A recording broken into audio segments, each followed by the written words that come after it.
Pushkin. The other residents of 9 Gosfield Street are growing accustomed to crashes and cries in the dead of night. Commotion can be heard at Margaret Lowe's flat quite regularly. This particular altercation has spilled out into the street. The man who smashed through Margaret's door thinks better of lingering and flees into the night. She puts up a spirited pursuit. Help! Please, help! Help! Look at this mess. The next morning, when a bruised and battered Margaret shows neighbours her shattered door and ransacked apartment, Look at it, the lamp's broken. she explains that a young Canadian soldier, a complete stranger, was responsible for the break-in. Look at my wall. Would she report the peculiar home invasion to the police, her neighbours asked. What's the good of that? Margaret is a refined and rather proud woman. The other residents don't know her well, but they note she keeps rather odd hours, staying out late. When she does return home, she's often accompanied by men, some of whom turn violent. Another man will soon visit. Though he won't make enough noise to disturb the neighbours, he will subject Margaret to a truly horrifying ordeal.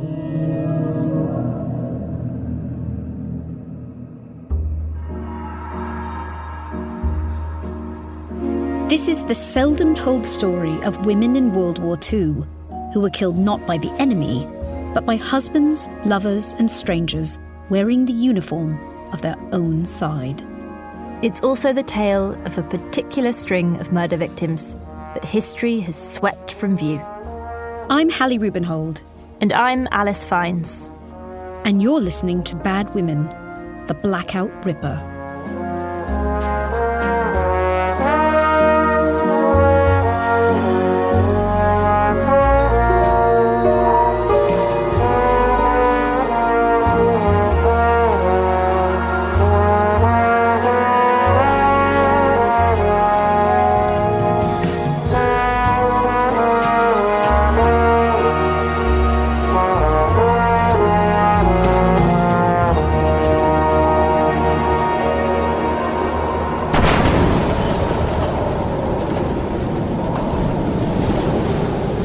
The ship rolled and pitched in the squall.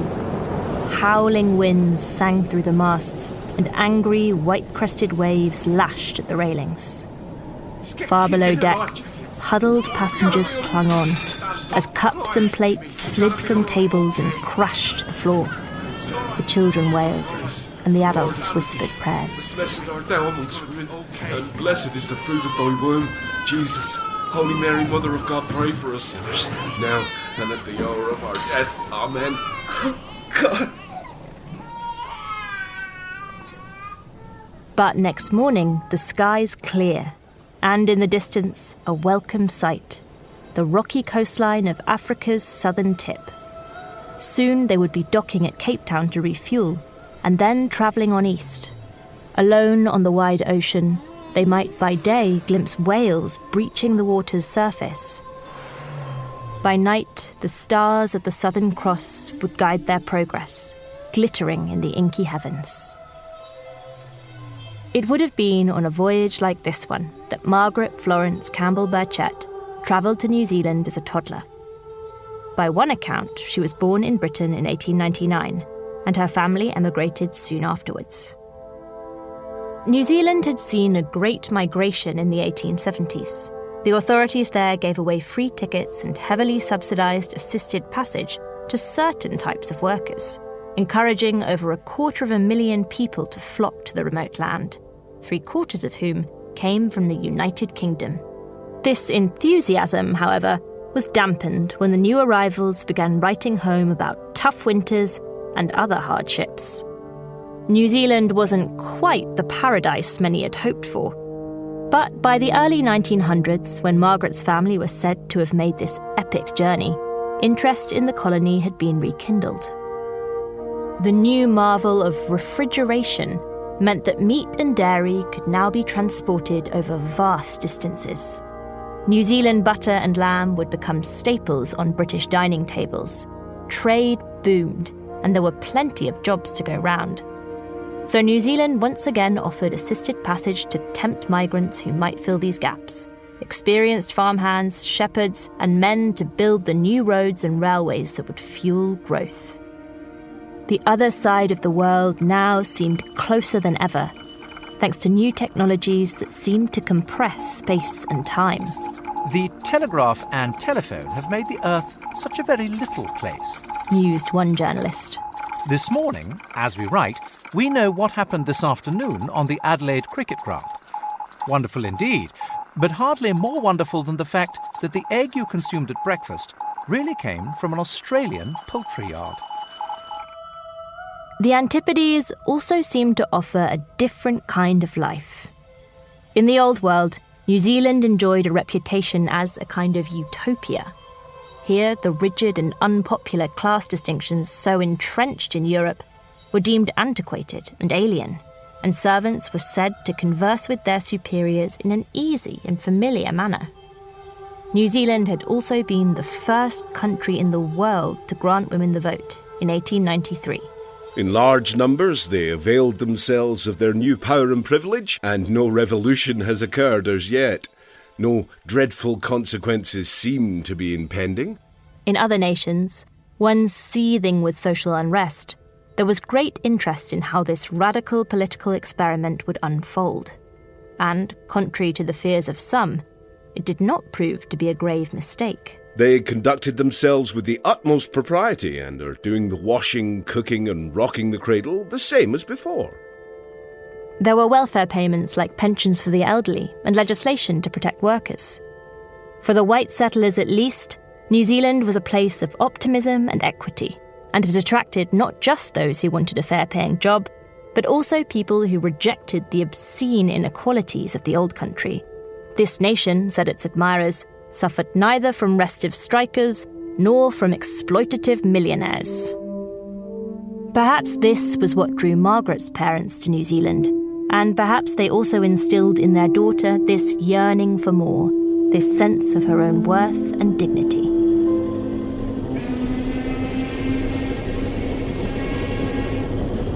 The steamship cruised towards Wellington Harbour, the site of the capital city. Buildings clustered around the bay with their backdrop of steep green hills must surely have been a relief to the weary travellers. Oh, it's so green. I never knew it could be so green. Young Margaret and her family disembarked and joined the human traffic on the quay.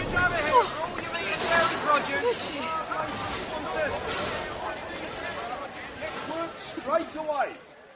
Her father William was soon working as a farmer, for good land was plentiful, bought at knockdown prices from the island's original settlers, the Maori people. Margaret grew up and was educated 200 miles from Wellington in Hawke's Bay. Schooling for European children was improving, with free places allowing even working-class children to stay on for high school. Though in practice, girls were still likely to be removed by poorer parents at the earliest opportunity. She would have studied the basics of mathematics, reading and writing, and received instruction in good manners, cooking and sewing, in preparation for domestic service, or to one day run a household of her own. At least, this was the immigrant story that Margaret told about herself, the one she wanted everyone to know. In truth, the early part of her life is a mystery. Scores of Margaret Florences, Margaret Campbells and Margaret Burchetts were born in England and New Zealand around the turn of the century. But no one with the full name of Margaret Florence Campbell Burchett appears in New Zealand's historical records or on the British census. We've been working with expert genealogist Kate Healy on this series, who's been helping us piece together the women's lives. It's very exciting when you start researching a new person because you really never know where it's going to take you and what you're going to find. Kate has over 30 years of experience with this kind of historical detective work. But Margaret's life still presented challenges, gaps she simply couldn't fill. Women's lives are often harder to trace than those of men, the discrimination they faced meaning they are frequently ignored in archival documents. After all, if you're denied the vote, you won't feature on the electoral rolls. But with Margaret, this problem is compounded, since she also seems to have deliberately concealed her identity. Obviously, in Margaret's case, it was fairly disappointing that we couldn't find more about her, particularly with a name, Margaret Florence Campbell Burchett. You would think that that would be quite easy to find. And had she actually recorded herself as that throughout, she would probably be the only one that shows up in search results. On the documents we can link her to, she uses different variations of her name and different ages, muddying the waters and making it impossible for us to be sure about her birth and parentage. Such changes aren't necessarily sinister, though, thinks Kate.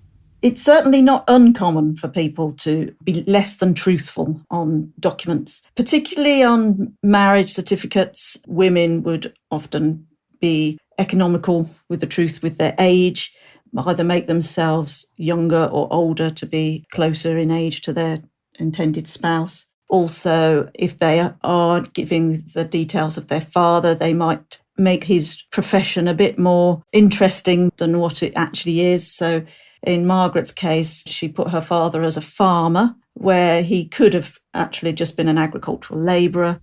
Occasionally, though, people overwrote their own histories because they found themselves in unfortunate circumstances. Sometimes they falsified records to escape stigma, such as the onerous burden of being labelled a prostitute. In another instance, radical socialist Grace Oakeshott sailed to New Zealand under a false name, Joan Reeve, so that she could end her marriage and begin a new life without being known as a divorcee and denounced as a fallen woman.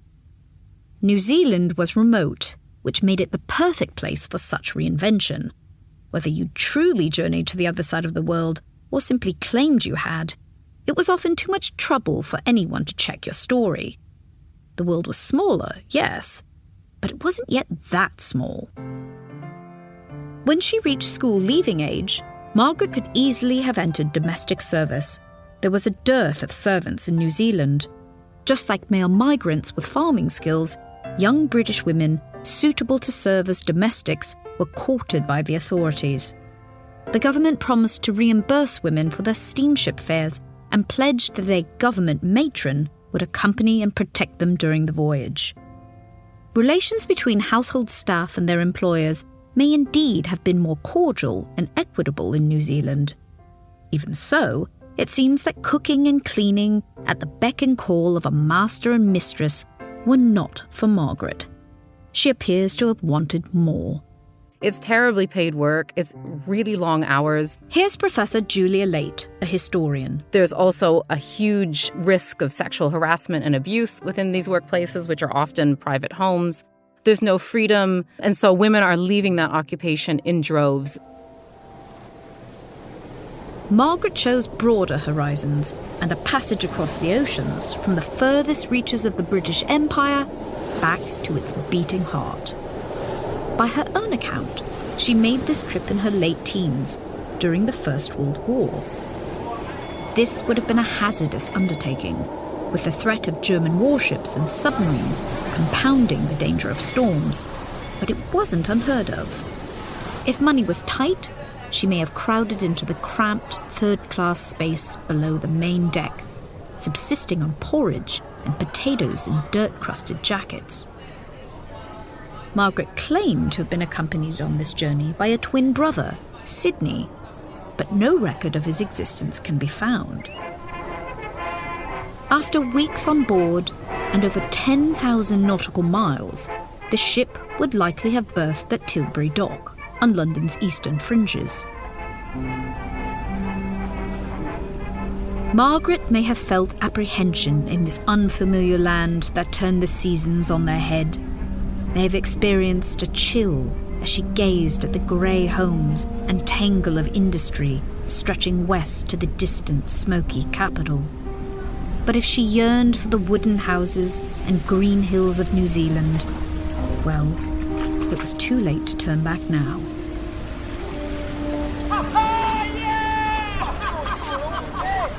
Margaret would have joined the surging mass of itinerant souls on the quayside, among them soldiers returning from the war across the English Channel, some on leave, others wounded and maimed in the fighting.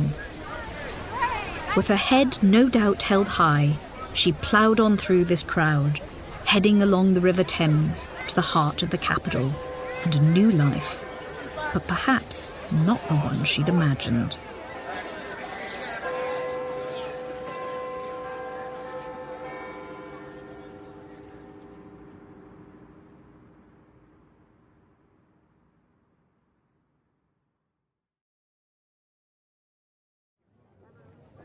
Name, please. Peggy Burkett. The police constable who arrested Margaret in 1920 had probably seen her approaching men on the streets before and scrawled her name down in his notebook. The young woman, perhaps aged just 21, was taken to Marlborough Street Police Court in Soho.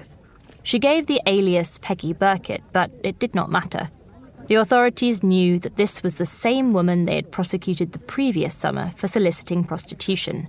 Only then she had called herself Peggy Campbell. They may have been certain about her identity because they had her fingerprints on record. This practice had been applied to women convicted of prostitution offences since 1917. All rise. Those in the sex trade often moved around and changed their names to avoid a criminal record. So the police embraced any tool that might help them definitively fix the identities of these indecent and unrespectable women. How do you plead? The magistrate would have asked Margaret. Guilty. She likely replied from the dock, for most women pleaded guilty. Though there were occasional sentences of hard labour, the punishment was usually a fine of 40 shillings. It was preferable to swallow this punishment, rather than fight the charges and risk aggravating the police further. If Margaret had the money on her or could enlist a friend to bring the sum to the police court, she would be free to go. If not, she would go to a cell. One way or another, Margaret was permitted to leave. She crossed the mosaic floor of the courthouse entrance hall and passed through its heavy wooden doors back out into the district of Soho. It's unclear how she escaped the endless cycle of arrest and release that ensnared so many women, a vicious circle of fines, and then working to recoup the money lost through fines. But somehow, 9 months later, she was living in Southend-on-Sea, a coastal town close to London. Here she called herself Margaret F. Campbell, and she boarded at the house of George Gallop, a warehouseman, and his wife Ellen, a homemaker. This most attractive of East Coast resorts, this London by the Sea, in winter as well as summer, is one of the greatest ornaments of the country. Southend, the newspapers said, was booming. Just as Blackpool attracted northern workers on vacation, Southend, with its waterfront promenade, bandstands, theatres and vast ballrooms, was a magnet for Londoners. Margaret appears to have answered an advert for a respectable young lady wanted to assist customers at the Beach Bazaar, a fancy goods emporium by Southend Pier. Since the 19th century, it had become customary for trips to the seaside to include the purchase of trinkets or souvenirs, small mementos of a person's visit, such as boxes, cameos, engraved shells and china figurines, which were often given to friends and loved ones, an indicator that a middle or working-class person had a bit of disposable income. Fancy goods shops like the Beach Bazaar sprung up along promenades and piers and did a roaring trade during the tourist season. As a shop girl, Margaret would have been expected to comport herself in a genteel fashion, and a compliment even be an extension of the charming objects she was selling. Christmas cards and envelopes. Handkerchiefs. Great bargains to be had. Margaret would have concealed her past in her day-to-day work, subterfuge that probably came easy to her. By now, she was quite used to altering the details of her identity, and besides, her naturally polished and refined bearing would have made shop work a comfortable fit.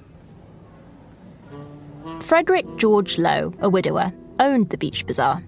In Margaret, a self-possessed and dignified young woman, 39-year-old Frederick perhaps saw an opportunity for a fresh start. Within months, The pair had quietly married at a local register office.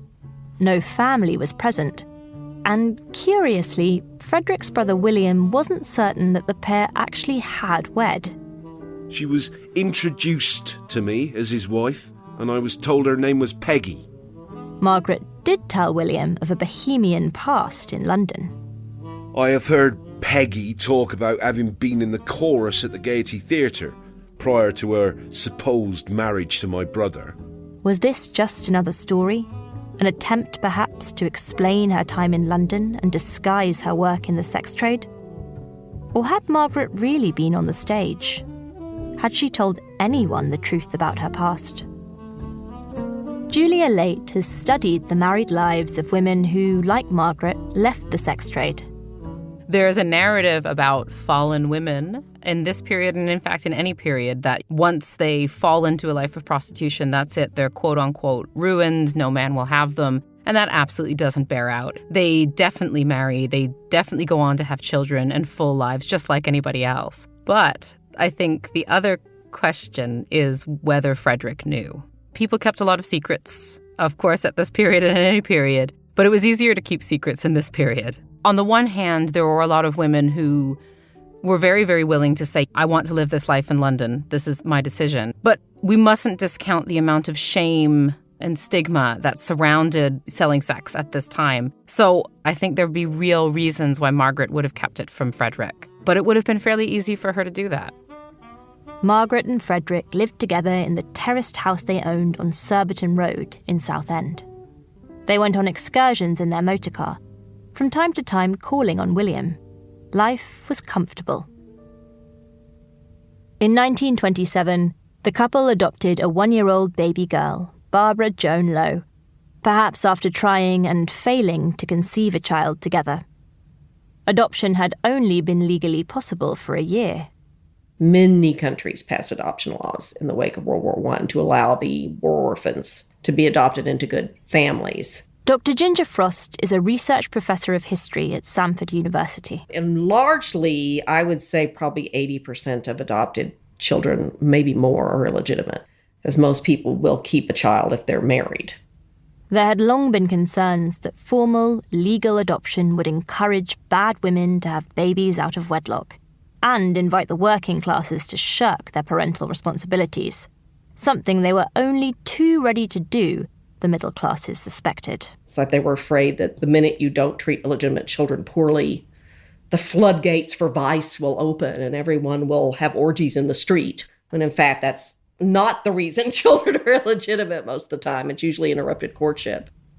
In many cases, adoption was extremely successful. The people write back to these agencies and they would say, it's like she's ours, or I couldn't love her more if I'd given birth. These kinds of statements where it became obvious that, the love and care that you give to a child, you're going to love that child. That's just how it works. But it turned out that the nurture part of it mattered more than the nature part in the end. And people who want babies badly enough to go through adoption, they want that child. It seems that the Lowes raised their child to think that she had been born to them, and Margaret clearly adored her daughter. Even acquaintances remarked that she would talk about Barbara often.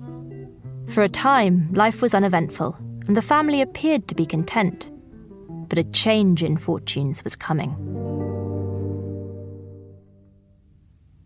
In 1932, when Barbara was 5, the Lowes downsized from their terraced house to a smaller apartment. Frederick's business was apparently in trouble. A heart condition also rendered him increasingly breathless, weak and gasping for air. Then one day, he was seized by palpitations, lost consciousness, and died. He was 51. Margaret, still in her early 30s, was now destitute. My mother did not receive any financial assistance as my father was made a bankrupt just prior to his death, Barbara explained. The business was sold along with the car and the household furniture. The trappings of Margaret's middle-class life, a world away from police courts in the streets of Piccadilly, were now gone. She took a post as a housekeeper in a home above a penny arcade, but this lasted a mere 2 weeks. The drudgery of service was still not for Margaret, and it was surely even harder to bear working a mere stone's throw away from her old, more comfortable life. She and her 5-year-old daughter moved around for a time. Her brother-in-law thought that she leased an apartment and took in boarders for the summer season. But relations between Margaret and William grew frosty, and after 1934, they had no further direct communication. Peggy dealt with all my brother's affairs and resented me writing to her about them. He also suspected that Margaret had returned to sex work. My only reason for thinking this was because she often came to London alone. I've been told by people who knew her by sight. William, like so many others, was suspicious of a woman who went out in the city on her own. But in this case, his suspicions may have been accurate. Margaret decided to move back to London. Here she jumped between different addresses, rooms, flats, and friends' apartments too. Barbara, meanwhile, had been placed in a small boarding school in Southend. It must have been painful to part with her beloved daughter, but Margaret would have known that the school would make for a more stable and peaceful home than she was able to provide, and also that a good education would be key to her daughter's prospects. Barbara thought her mother was working as a receptionist at an establishment called the Burlington Club. Others believed it was named the Burlington Lounge or the Burlington Garden Club. None of these seem to have existed. Was this another story spun by Margaret in an effort to hide her true occupation? In 1938, she was again arrested for soliciting prostitution, and she found herself back at Marlborough Street Police Court. 18 years after her last arrest, Margaret once again stood before the magistrate in a wood-panelled chamber and accepted the punishment of a fine. It must have been with a heavy heart that she again crossed the mosaic floor of the courthouse and went out into the street. This time, no job selling fancy goods awaited Margaret, no new life in a bustling seaside town, no quiet evenings with Frederick. Ahead, there was only disappointment, danger, and violence.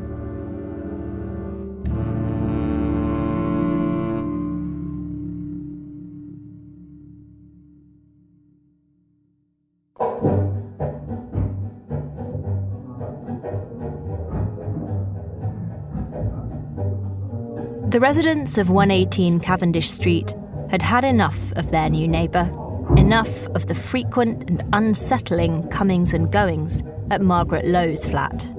They complained that she brought strange men at night to her rooms, said her landlord. I was surprised at this, because I thought Mrs. Lowe was a decent type of woman. He was perplexed. Mrs. Lowe's demeanour suggested respectability, and he noted that her nice young daughter would visit her too. But he evicted Margaret all the same. All right, sweetheart. Why so glum? Hello, darling. Margaret distanced herself from other women in the sex trade. I know what'll cheer you up. Kathleen Clark didn't know her name, but certainly knew her by sight. Fancy taking me out? Take a girl to dinner. For years, she had seen her again and again, trudging the same soliciting route, continually moving to reduce the chance of arrest. Often drunk, Margaret would walk along singing to herself. And she seemed to Kathleen to be a gentle soul. We called her the lady because she seemed very refined. I'm really drawn to the fact that other people refer to her as the lady.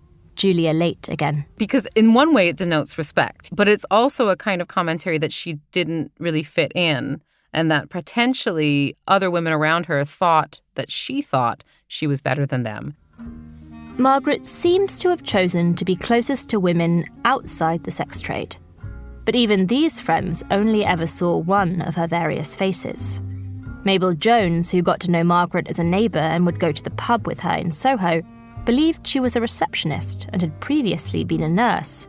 She knew that her husband had died and that I used to sell souvenirs from a small shop on the seafront. Rachel Barkley, an embroideress at a factory, also thought that Margaret was a receptionist, but at two different clubs. Neither friend knew that Margaret sold sex. It must have been with great effort and intention that Margaret marshalled these different identities, and it was surely lonely too. to keep secrets and be so very guarded. She was drinking heavily around this time, perhaps as a salve for her isolation. The local store owners saw her as regular as clockwork, Mrs. Lowe, how can I help you today? buying in her supply of Hamilton's oatmeal stout and bringing back the empties. Over the years, Margaret may have had romantic attachments. At one point, she lived with a driver named Cecil Casewell, and she kept a picture of an airman on the mantelpiece in her living room. Her daughter Barbara knew him as Jimmy Smith, and thought that he rescued her mother one evening in his car when she was stranded. It seems unlikely that Margaret would hold on to his photograph after a single chance encounter, but if it was a romantic relationship, it appears not to have lasted. In 1940, Margaret tried again to turn her life around. She'd saved enough money to lease a house near Southend. She hoped to make a living by renting out rooms and to have her daughter live with her once more. Her friend Mabel Jones, who now worked helping to save lives during air raids, visited Margaret's new home. She showed me snapshots of herself and her husband. Margaret appears to have been nostalgic for her former life, and perhaps she wistfully hoped to regain something that resembled it. But the boarding house failed. It would have been with great reluctance that she returned to blacked-out London and selling sex, because the trade was becoming ever more unsafe. The war had brought a churning flow of soldiers into the capital looking for sex. It was riskier to deal with this clientele than with a circle of trusted regulars. Compounding these greater risks, police action to close brothels had robbed women of the relative safety such establishments provided, says Julia Late. Women tried to mitigate that as best they could by trying to work together, by keeping an eye out for each other, even informally, by hiring maids. But as more and more criminalization takes hold, as police are put under more and more pressure to push women off the streets and out of these brothels where they could work alongside other women, women start turning to what the police call furnished rooms or flats. You're living on your own. You're often living with a population of people who are moving all the time, so they don't necessarily get to know you. And they're just incredibly isolated. Working alone, women kept makeshift weapons within easy reach, rolling pins and pouches of pepper in their handbags. So I think probably the most common form of violence would have been from dodgy clients. This is a time when women are probably not seeing as many regular clients as they would ordinarily do because there's so many new faces in London. And so clients aren't as vetted as they would have been in earlier periods. So there's a lot of just random violence, punching, hitting, kicking. There's also a lot of experiences of rape and other kinds of sexual assault at a time when the police and pretty much all of society maintain that women who sell sex cannot be raped. There were definitely women experiencing that. Being forced to do things that they hadn't agreed to, being forced to do things and then not being paid, that happened a lot. Obviously, they're going with a lot of drunk clients. They're going with a lot of soldiers who have been inculcated into a culture of violence and trauma, who are going to be more likely to be violent towards women as well. Margaret shunned other sex workers, so lacked the meagre protection such friendships could bring. The whispered warnings, perhaps, about a client's ill temper. From late 1941, shortly after she'd moved alone into a flat on Gosfield Street, she faced a string of assaults, all witnessed by her new neighbours. Margaret told the Gosfield Street residents that she had a relief job, perhaps referring to the kind of nighttime work her friend Mabel Jones did, helping the victims of air raids.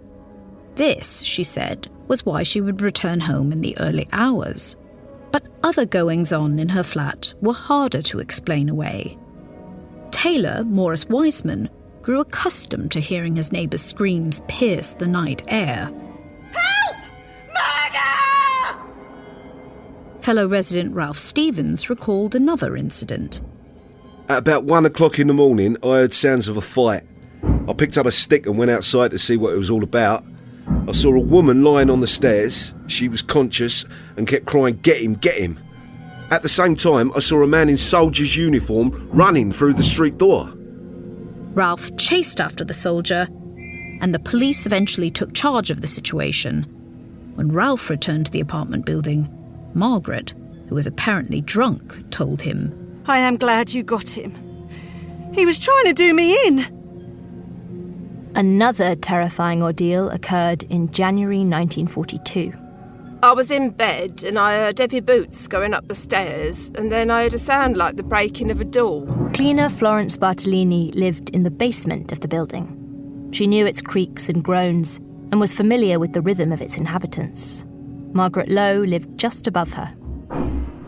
That night, along with smashing glass, she also heard a man's voice. Then I heard the sound of a second door being broken. A struggle was going on and I heard a woman screaming, "Police! Murder! Help!" No one came when Margaret called for aid, and so she rushed to the window. But her attacker caught up with her and struck her on the head. The next morning, Mrs. Lowe, who had purple bruises on her chest and jaw, was explaining these events. "A Canadian soldier broke into my flat last night and almost murdered me." She insisted that he was a complete stranger. Florence Bartolini peered into Margaret's apartment and saw the damage he had wrought. It was in complete disorder in the front room. The standard lamp was broken and the lock of the inner door was forced. Mrs. Lowe said that he had pulled the connecting tube from the gas fire and left the gas escaping. Margaret paid for the repairs and didn't involve the police. This was the norm. The law wasn't there to protect women like Margaret, says Julia Late. In terms of the exceptionally quotidian violence that they experience from clients on a day-to-day basis, they would never call the cops in. Not least because the vast majority of women who are selling sex full-time in London have warrants out for their arrest because they were soliciting and didn't pay the fine, or they were soliciting and charged, but they never showed up to court.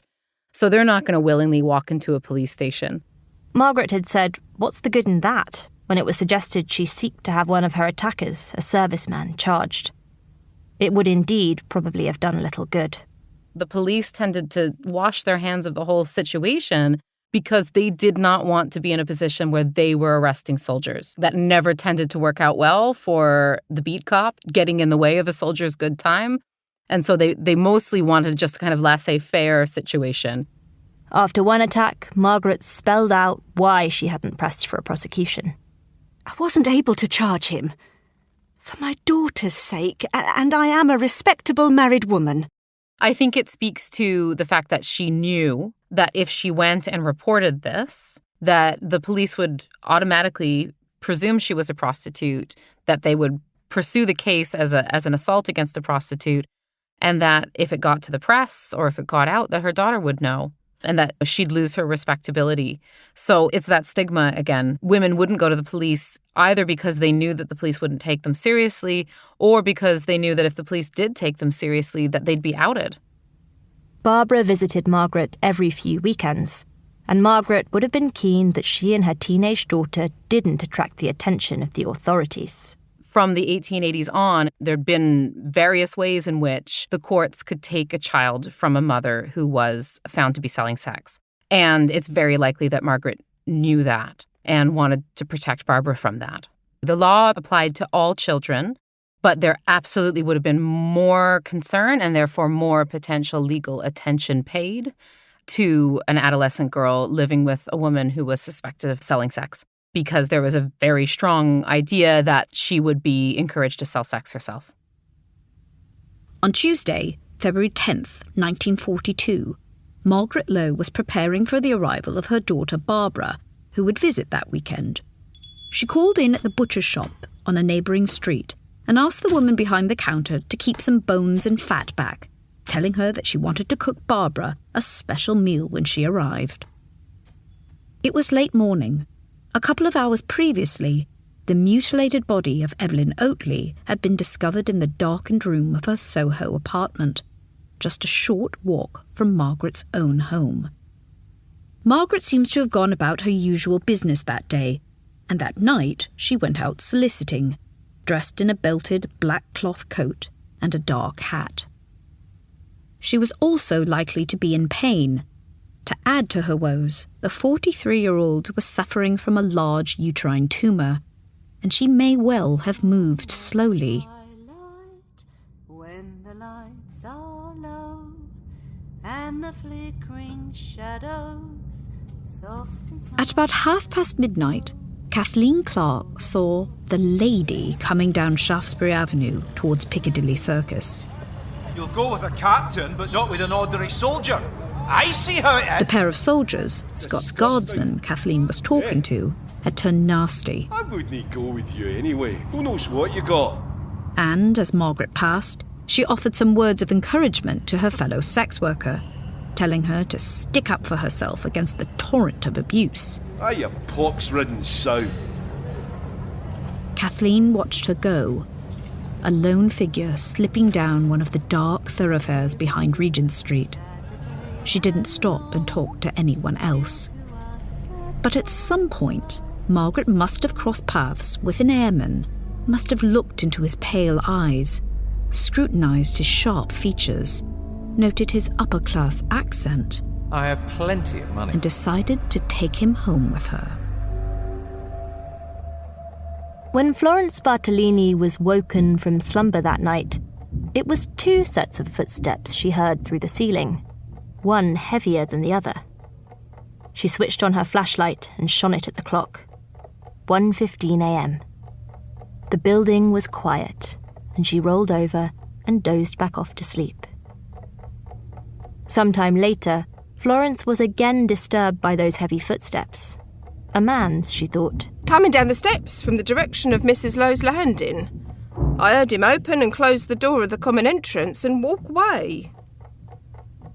And then all was quiet and still once more.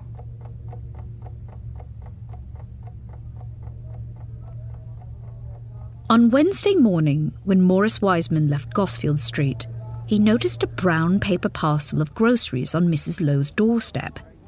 It was there the following day, when Florence Bartolini returned from her job as a cleaner. And it was still there on Friday afternoon, when 15-year-old Barbara Lowe arrived from school to spend the weekend with her mother. Barbara knocked. Receiving no answer, she went to search for Margaret in the local market. Her mother was expecting her after all, and she wouldn't have gone far. When she bumped into Maurice Wiseman, who was worried about his neighbour and had already summoned 2 police officers, the teenager must have felt a cold wave of alarm. No one had seen or heard from her mother for 3 days. The police unlocked Margaret's flat. Inside, the windows were blacked out, and it was dark. The bedroom door was locked too. With no key in sight, the officers forced it open and switched on the electric light. There, in the bed, was Margaret Lowe's cold body, a quilt drawn carefully up to her chin. The sheets were stained with blood, and stockings had been tied tightly about her neck. Behind closed doors, the killer had spent time abusing and violating her body, using any objects he could find around the house. He seemed to have broken a metal fire poker in the process. And when he finally left, he took with him a trophy, Margaret's small silver cigarette case. The police report of this crime scene includes a strikingly callous line. The position in which the body lay is a position which a woman of Lowe's type would assume in the course of her calling. Margaret Lowe was attacked several times in the weeks leading up to her murder, belittled and bludgeoned by men who believed she deserved little in the way of respect, and rightly surmised that their violence would go unchallenged and unpunished. Her neighbours complained about the nighttime callers and the loud gramophone music she played during their visits. They grumbled about the occasional violent altercations, but with the exception of Ralph Stevens, none of them ever intervened when they heard her crying out for help. Women like Margaret had been made easy targets for violent men. And as one air cadet had discovered, you could pick them up, torment them, and murder them at your leisure. and then walk off into the night to hunt for your next victim.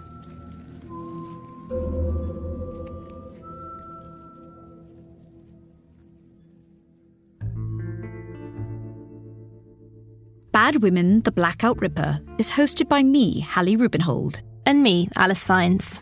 It was written and produced by Alice Fiennes and Ryan Dilley, with additional support from Courtney Garino and Arthur Gompertz. Kate Healy of Oakwood Family Trees aided us with genealogical research. Pascal Wise sound designed and mixed the show and composed all the original music.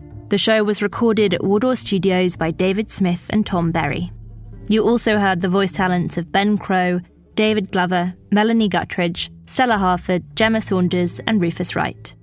Much of the music you heard was performed by Ed Gocken, Ross Hughes, Christian Miller and Marcus Penrose. They were recorded by Nick Taylor at Porcupine Studios. Pushkin's Ben Tolliday mixed the tracks. And you heard additional piano playing by the great Berry Wise. Hi, Berry. The show also wouldn't have been possible without the work of Jacob Weisberg, Heather Fain, Carly Migliori, Maggie Taylor, Nicole Morano, Eric Sandler, and Daniela Lucan. We'd also like to thank Michael Buchanan Dunn of the Murder Mile podcast, Lizzie McCarroll, Catherine Walker at the Royal Pharmaceutical Society, and the Earby Historical Society. Bad Women is a production of Pushkin Industries. Please rate and review the show and spread the word about what we do. And thanks for listening.